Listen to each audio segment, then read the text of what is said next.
In the last video, we gave this text block a unique look by speckling the edges. Now we're focusing on what makes a rebind convenient and durable, adding ribbons, headbands, and reinforcing the spine. There's quite a few things you'll need for this, so I'll introduce a majority of them as we go, but a few essentials I want to mention now. You'll need glue. I'm using Lineco PVA Glue. I also have it in a little jar, which is actually what I'll be using. Brushes of various sizes. I only have one right now. And then a little bit later, you'll need a knife and some scissors. Now, I already have the text block in the book press, but it is important that you check which side is the top and which side is the bottom. I've already marked it here, but generally you want the ribbons to be coming out of the top instead of the bottom. But the first step is to add book cloth. Now, this step adds strength and it will give us a clean surface to build on. So when you're measuring this out, you want to make sure you have plenty of room on either side. This is going to be probably a little bit too wide, but if it's too wide, we'll cut it off in a future step. I'm just going to use a marker and I'll say I want it to be about here and about here. And then I'll just cut those markings that I just made. Err on the side of too big as opposed to too small. All right, so now that we have the width done, let's talk about the height. Now, I've seen a couple of ways of people doing this. Some people will do the full height. Some people will do between the first and last signatures. This book does not have signatures because it is glue bound instead of sewn. So far, I have not done the full height. I've been doing signature to signature. What I'm going to do is there's a bend right here in this book cloth, just where it was folded up in the wrapping. So I'm going to actually make a mark here and try to cut maybe a touch above it. And then whatever that height is what I'll use. It'll be a little bit longer than I normally do. Again, you probably want to err on the side of too big rather than too small here. I'd say that's pretty good. So now that that's cut out, we're going to start by adding a layer of glue to this spine. Now it's important to note here that you want to add glue to the whole spine and not just part of it.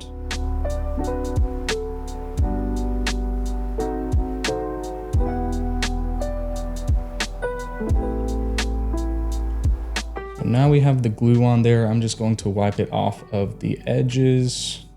Now don't be afraid to get glue on your hands. That's just part of rebinding, but you do want to make sure not to touch anything that will be presented to the eye when you do this. So you want to line this up fairly carefully. This isn't quite where I want it. Let's move it up. There we go. You should have plenty of extra on either side, and you want to lightly touch it and then really push it down from the top. Your goal here is to get a very clean line right here and right here.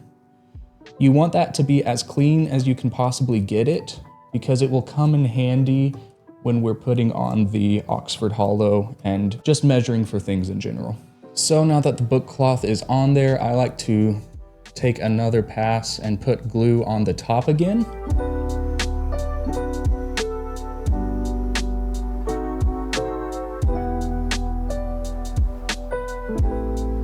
And then what I'll do is I'll push this down one more time and add just a touch of glue to the sides. And then once the glue is on the sides, I'll take the end of my brush and just really make sure that it's laid down very well around that corner. For the other side,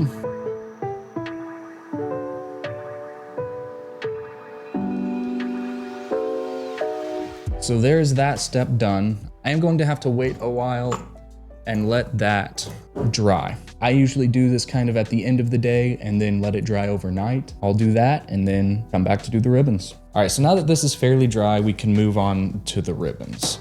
Now the first step will be to measure and cut the ribbons. Now for measuring, I like to go with 1.5 lengths of the text block at least, if not closer to 2. So I'll probably cut this right about here. And just to help prevent fraying, I will take the lighter to both sides of that real quick and do the same thing with the big roll of ribbon. So once you have one cut, I'll just use it to measure the rest of them.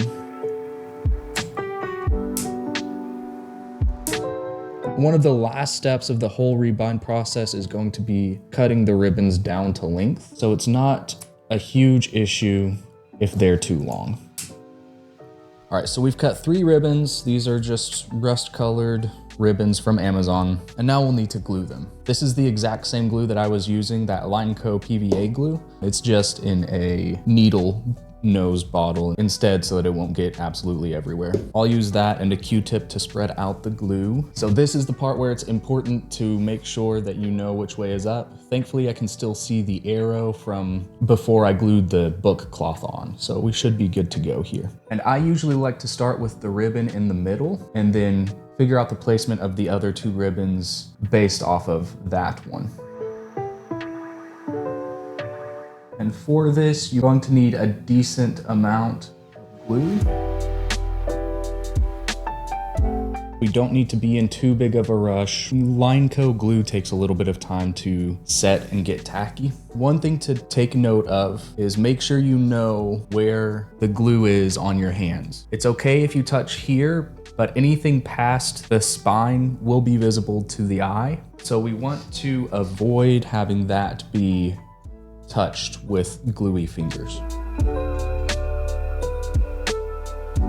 One thing to note is you want to pull the ribbon down and kind of push it against the text block. You want there to be a pretty distinct line right here.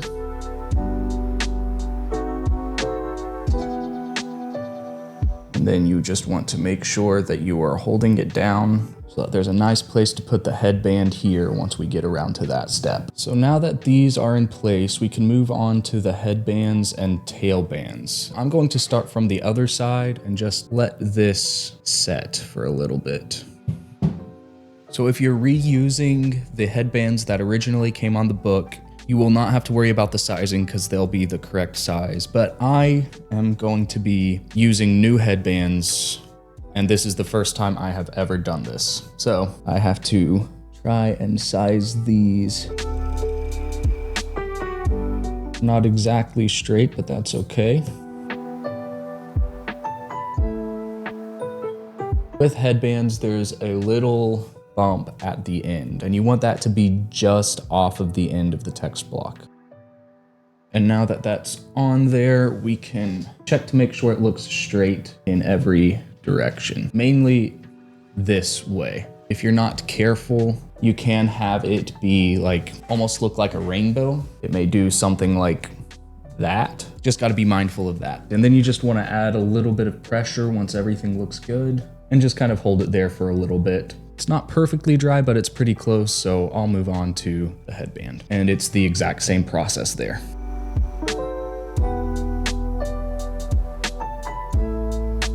Now, one thing to note is you need to be extra careful on the side with the ribbons. It may not stick to the ribbons as quickly as it would to the rest of the text block. Won't hurt to cover the ribbons again in glue as long as you keep it on the spine part and not up here where you might be able to see it. All right, so now the last step is to add an Oxford hollow, which is just a fancy name for a tube of paper. It may sound complicated, but it's just measuring and folding a piece of paper. So you want to measure using a pen or pencil. That's a fairly fine point, and then I'll be using a sticky note. But what you want to do is fold the sticky note over the spine, make sure it's really tight, and then you'll just mark on these edges. This is where that work for having those really nice, well-defined sides comes in handy. So we have the measurement of the spine, we have our straight edge and a pin to mark. We need 3 times the width of the spine here.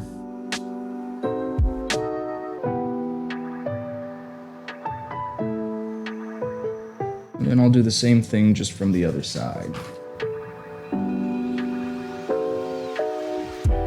So we have the 3 widths marked out, and now we need to connect them with lines. I think I forgot to mention, but this is just craft paper. And then for this last one, we're going to cut this line. So now that that's done, we want to fold this into thirds. We don't need the whole length. We just need this to be longer than the text block. I'm going to fold it, have it barely touching that line. If you're not careful during this step, you can rip the edge that you're trying to fold. So be extra careful with that. I did that once for this project and I've done it once before. So now that it's folded, we want to glue this. So I glue using a Yoo-hoo stick. It's a very popular glue. You can find it in most craft stores.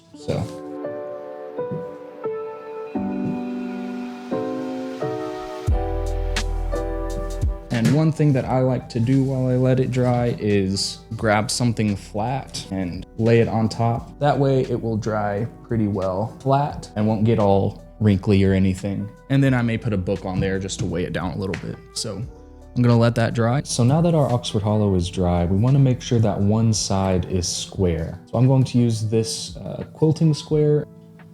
One thing you'll want to keep in mind is that one of these edges is going to be double thick, and you want to put the one that's double thick onto the cover and the one that is only one sheet of paper thick onto the actual spine of the book. So I'm going to write down the side that should be on top,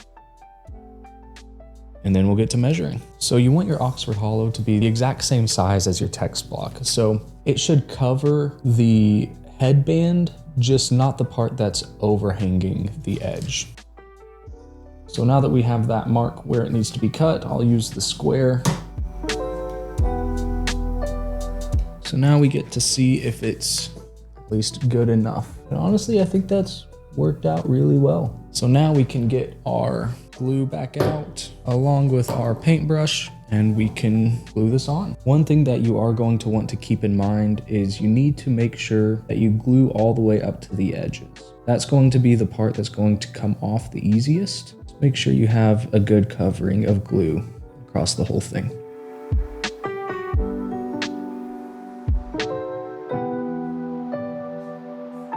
All right, so now we can line this up very carefully on one edge. Try and get it centered pretty well vertically and press this down. Now make sure that you have the correct side facing up when you're doing this. And then once again, you can use a bone folder. I will be using this. Press down everything.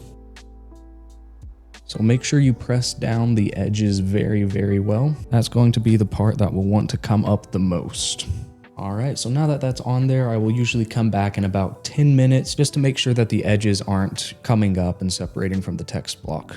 But once everything is dry, the text block is fully prepped and ready to be measured for the leather cover. Now that step involves a little bit of math, yap, foldovers, and tab allowances. So in the next video, we'll walk through that carefully.